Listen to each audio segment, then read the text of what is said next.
The lawyer slid a single brass key across the table, and Nathaniel Hale understood, in that instant, that his father had left him nothing except a door no one else was permitted to open. "That's it?" Nathaniel asked. "After everything, that's what he left me?" "The key to the East Cottage," the lawyer said, not meeting his eyes. "And a letter, to be read only once you're standing inside it." Those were his exact instructions. Nathaniel's two half-brothers had already claimed the house, the shipping business, the accounts in 3 different banks. He had claimed a locked cottage on the edge of a property he'd been told, his whole life, he had no real right to. He was the son from his father's first, quietly erased marriage, the one nobody spoke of at dinner, the one whose mother had died under circumstances the family discussed only in careful half-sentences, if at all.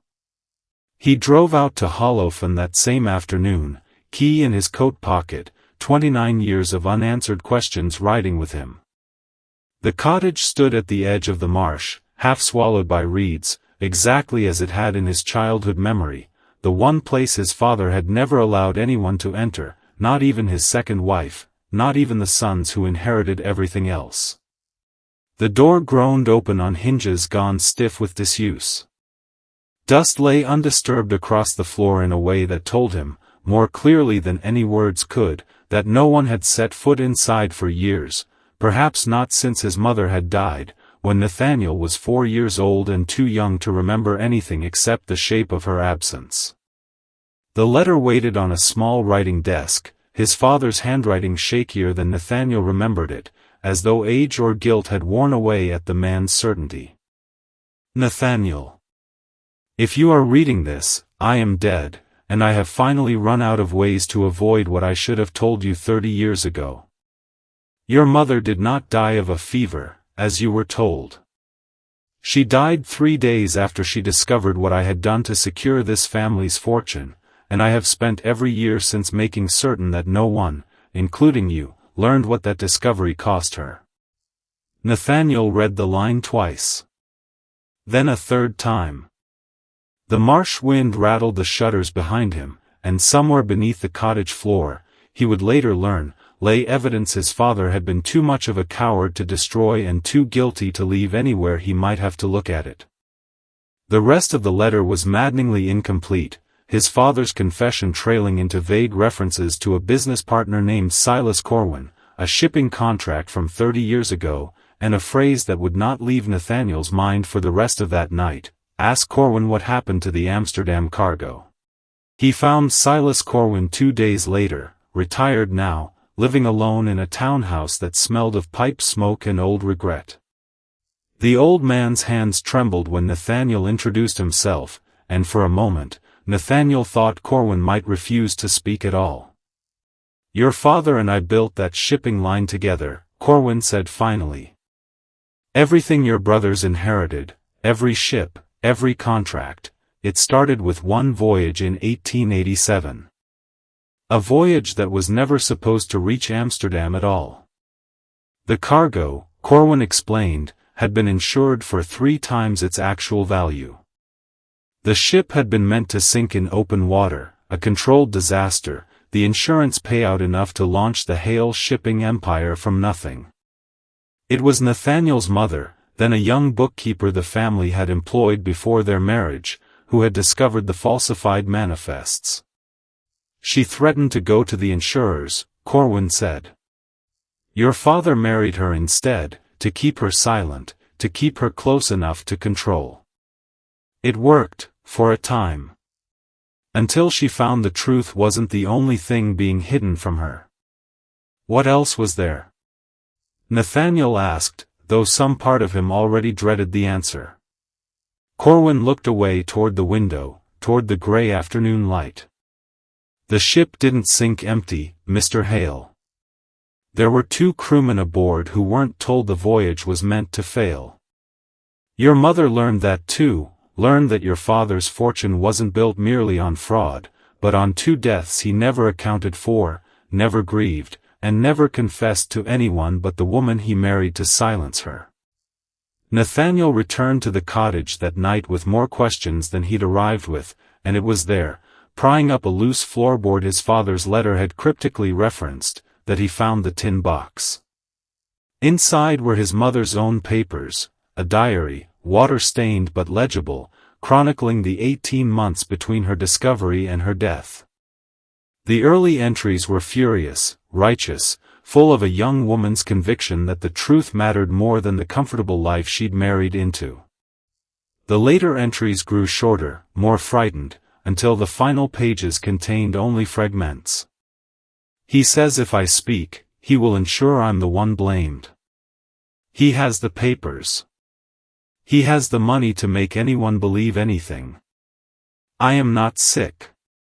Whatever they tell you, whatever they tell him, I am not sick.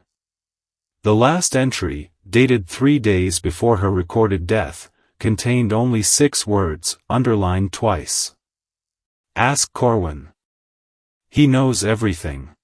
Nathaniel sat on the cottage floor with his mother's diary in his lap and understood, with a cold certainty that settled into his bones, that his father's guilt had not merely been about fraud and forgotten deaths. Something had happened to his mother in those final 3 days, something his father had spent 30 years making sure stayed buried beneath a locked door and a story about fever. The physician who had signed his mother's death certificate had died years ago, but his records, Nathaniel discovered through weeks of careful searching, had passed to a granddaughter who still kept her grandfather's old ledgers in a trunk she'd never had reason to open.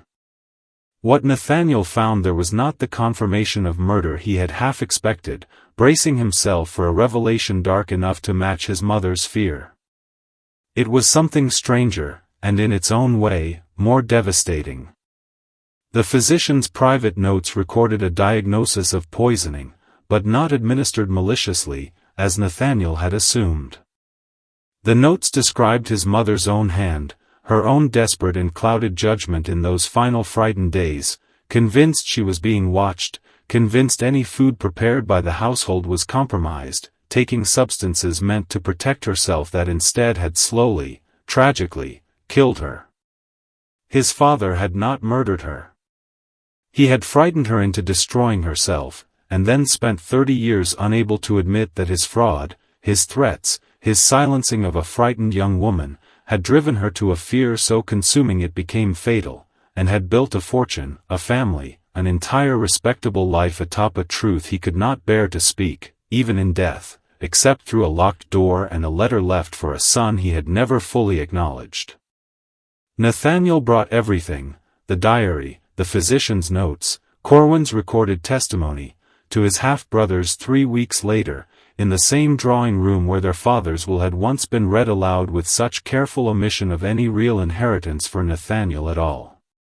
His brothers did not want to believe it.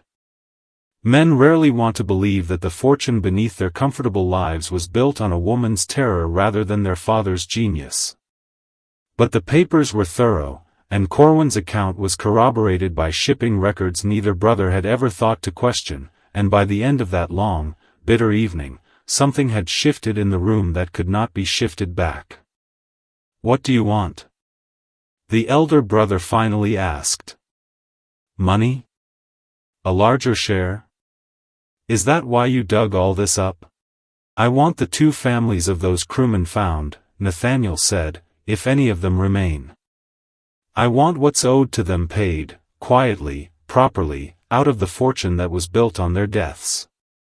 And I want my mother's name restored to what it should have been from the beginning, not a woman who died of fever, but a woman who tried to tell the truth and was destroyed for it." It cost his brothers a portion of a fortune they had never questioned the origins of. It cost Nathaniel something less easily measured, the last comfortable illusion that his father's love, however withheld, however complicated, had ever been separate from the fraud and fear the man had built his whole life upon.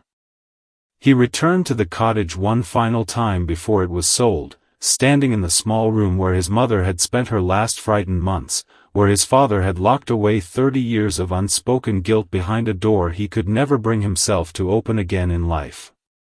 Nathaniel left the key on the writing desk where the letter had once waited, and for the first time since the lawyer had slid that small brass key across the table, he understood that his father had not left him nothing after all. He had left him the only inheritance that mattered in the end, not a fortune built on silence, but the truth his mother had died trying to tell, finally spoken aloud, finally believed, finally allowed to rest.